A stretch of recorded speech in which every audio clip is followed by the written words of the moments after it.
2 kali, tidak ada tembak-tembakan. Dan dia mengatakan bahwa yang menembak adalah polisi. Ini diduga kuat ada abuse of power, ada penyimpangan kekuatan kekuasaan.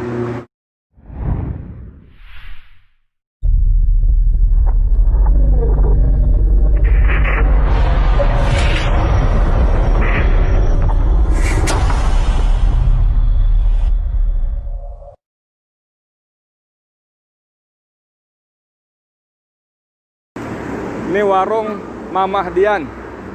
Saya mendengar informasi dari orang lain yang saksi. Dia saksi mata, ya. Saksi mata kejadiannya malam itu. Dia sedang nunggu di sini. Nah, ini toilet. Kamera toilet, ya. Toilet di sini. Dia di sini. Jadi menurut dia, orang tadi yang barusan ngobrol saya tadi, saya salat zuhur sebentar, ya. Sekarang jam 14 kurang 13.55. Tadi sholat di musola situ. Lalu saya ngobrol. Ada yang menjelaskan dia saksi mata. Nah, saksi mata, jadi ada mobil satu dipepet. Dipepet di Palang, maksud dia di Palang. Dan di situ polisi banyak banget. Bahkan kata dia sejak sore jam 6 itu sudah banyak polisi. Saya tanya berapa mobil? Mobilnya 10 mobil lebih, dan 3 diantaranya mobil resmi patroli. Dan itu memang dari sore katanya udah banyak polisi. Nah, ini kejadiannya kalau kata dia, kita dia tunjuk jarak, saya perkirakan dari posisi dia duduk dengan kejadian sekitar 8 meter. Jadi kalau polisi mengatakan ada baku tembak menembak, sekali lagi si saksi mata tadi yang tidak ingin ditampilkan nama apalagi wajahnya mengatakan cuma 2 kali. 2 kali, tidak ada tembak-tembakan. Dan dia mengatakan bahwa yang menembak adalah polisi. Orang yang di dalam mobil sama sekali tidak membawa senjata karena tidak melakukan tembakan balasan. Jadi langsung dipalang gitu, dari depan nembak pakai laras panjang. Saya tanya, kamu lihatnya pakai pistol apa laras panjang? Laras panjang. Benar, laras panjang. Jadi saudara, begitu ceritanya. Dan dia lihat 2 orang langsung tewas di tempat. Menurut penglihatan dia yang jaraknya sekitar kurang lebih 8 meter. Tadi saya tanya, posisimu di mana? Di situ. Dari duduk kamu dengan peristiwa yang terjadi berapa meter? 10 meter, mobil itu parkir? Oh enggak, sini lagi. Jadi mobil parkir, dia sebut jarak lebih depan lagi, jadi saya perkirakan sekitar 8 meter. 8 meter. Lalu polisi disebut langsung menembak ban kiri depan. Langsung nempel, dor. Ban kiri depan. Tujuannya supaya mobil tidak kabur. Nah saudara, kalau polisi menarasikan satu terjadi baku tembak, sekali lagi dari 2 dan narasumber lain yang saya hubungi tadi beberapa kali wawancara, tidak ada baku tembak. Seperti penjelasan dari Munarman, Sekretaris Umum FPI, tidak ada baku tembak. Tidak ada. 2 sumber pertama di depan tadi saya tanyakan juga cuma meninggal 2 kali tembakan. Sumber yang dekat lokasi sini, kamera, ya, dia ada di sini, kejadiannya sekitar di sini, juga cuma 2 kali tembakan. Tidak ada baku tembak.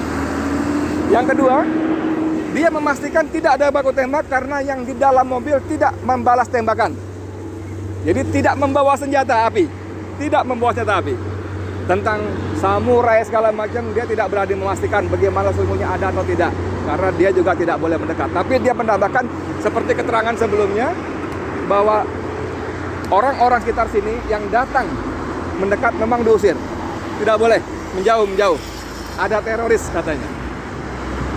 Bagaimana kondisi berikutnya? 2 orang ditembak.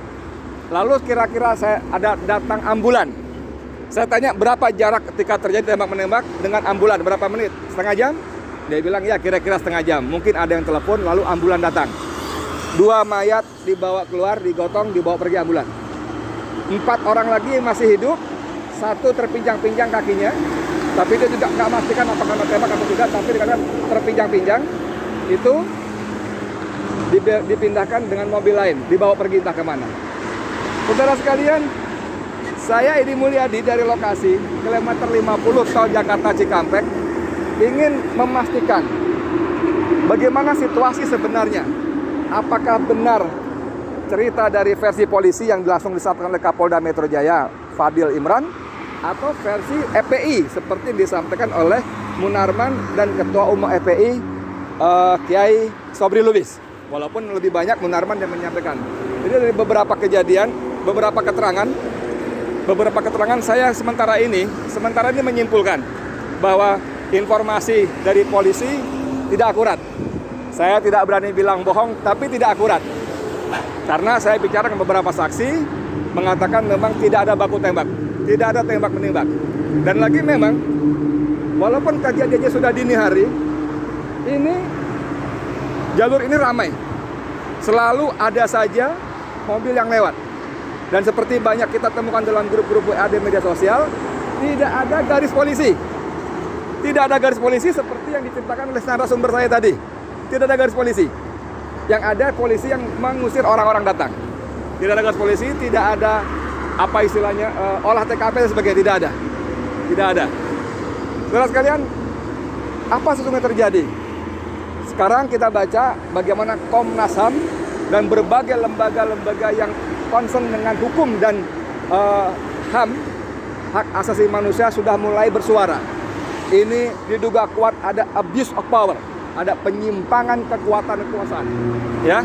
Jadi ada abuse power dan sudah banyak suara-suara yang menuntut dibentuknya tim pencari fakta, tim mencari fakta yang independen, yang bebas dari intervensi kekuasaan. Kita bagaimana tunggu berikutnya, mudah-mudahan Allah semakin buka lagi. Allah buka lagi bagaimana kekuasaan sudah digunakan untuk hal-hal yang tidak pada tempatnya.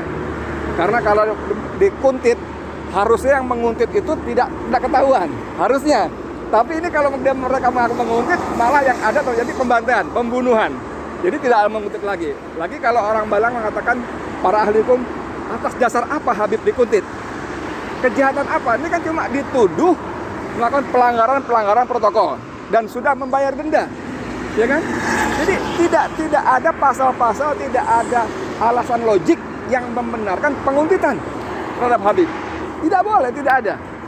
Dan diperlakukan seperti itu. Kalau dikatakan bahwa karena diduga akan mengerahkan massa pada pemeriksaan tanggal Senin, tanggal 7. Ya, orang Habib sedang keluar Jakarta. Ini posisi kilometer 50 dari Jakarta menuju Cikampek. Ya, dari Jakarta menuju, itu artinya keluar Jakarta.